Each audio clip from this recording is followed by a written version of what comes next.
Why don't we eat lions?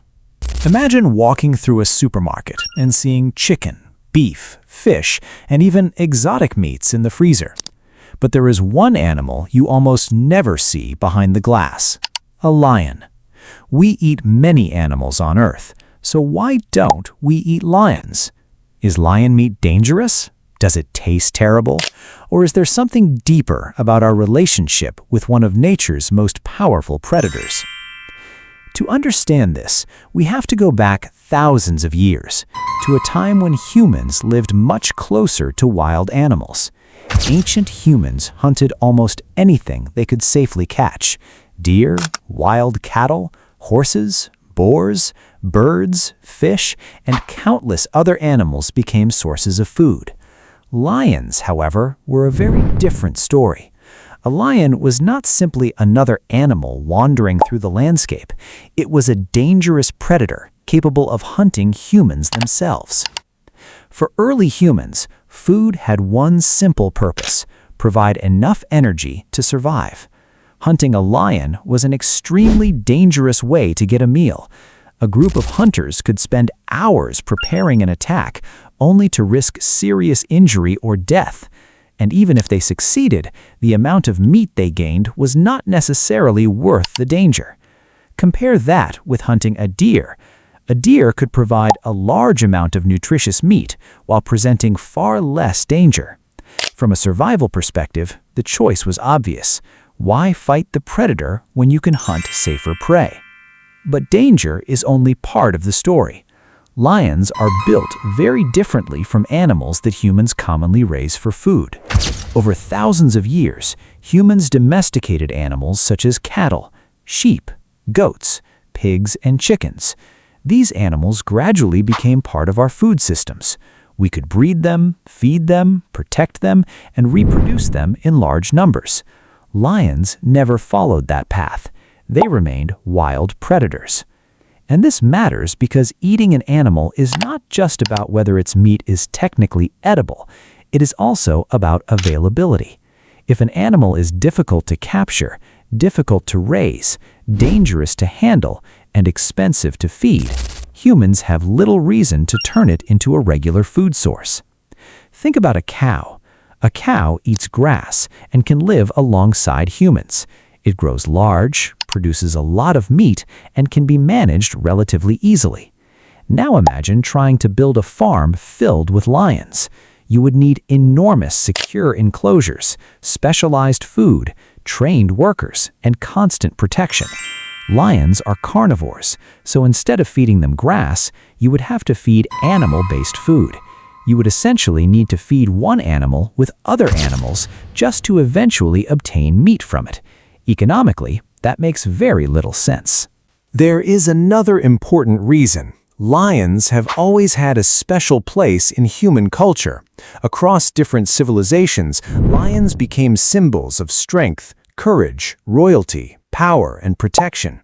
Ancient rulers used lion imagery to represent authority. Statues, paintings, stories, and legends turned the lion into something more than just a source of meat. In many cultures, killing and eating a lion could therefore feel very different from hunting an ordinary animal. A lion was often viewed as the king or guardian of the wilderness. Humans feared it, respected it, and sometimes even admired it. But does that mean lion meat is poisonous? Not necessarily. The fact that people generally don't eat lions does not mean lion meat is automatically toxic. Like meat from other wild animals, it could potentially be consumed if handled and prepared properly. But wild carnivores can carry parasites, bacteria, and other pathogens, and consuming meat from wild animals comes with food safety risks. In addition, predators can accumulate contaminants through what they eat. There is also the question of taste. We cannot simply assume that lion meat tastes terrible. Taste depends on many factors, including the animal's diet, age, muscle composition, preparation, and cooking method. But lion meat would be very different from familiar livestock meats. Lions are active predators with powerful muscles designed for hunting. Their bodies are built for bursts of strength rather than for producing tender meat. And there is an even bigger problem: conservation. Today, lions are not simply wild animals that humans can freely hunt for dinner. Wild lion populations face serious pressures, including habitat loss, conflict with humans, and declining prey in some regions. Because of this, killing lions can have serious conservation consequences and is regulated or restricted in many places. This changes the question completely. Thousands of years ago, a human might have encountered a lion and thought, "Can we kill it before it kills us?" Today, most people encounter lions in wildlife documentaries, national parks, or carefully managed conservation areas. The lion has become an animal we increasingly understand as something worth protecting rather than something worth hunting for food. There is also a fascinating psychological reason we don't think of lions as food. Humans learn what is edible from culture. In one part of the world, people may consider an animal a normal food source, while somewhere else, the same animal might be considered a companion, a sacred creature, or simply something nobody eats.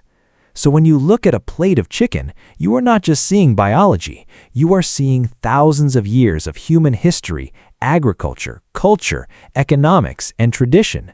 The lion simply never became part of that system. And perhaps that is one of the most interesting things about human civilization. We didn't just decide what we could eat based on what was alive. We gradually created a relationship with certain animals. Some became livestock, some became companions, some became working animals, some became symbols, and some remained wild. The lion stayed on the other side of that boundary. So why don't we eat lions? Because throughout most of human history, hunting one was extremely dangerous. Raising one for meat made little economic sense. Its meat offered no special advantage over safer and more accessible animals, and cultural attitudes transformed lions into symbols of wilderness and power. Today, conservation adds an even stronger reason to leave them alone. The next time you see a lion standing proudly on a screen, remember this: humans have spent thousands of years learning how to survive alongside the world's predators, and sometimes the smartest survival strategy isn't figuring out how to eat the predator, it's figuring out why you shouldn't. Thanks for watching. If you enjoyed this journey into one of humanity's strangest questions, don't forget to like the video, subscribe, and turn on notifications. And remember, there are still thousands of mysteries hiding in the simplest things around us. See you in the next video. Thanks for watching.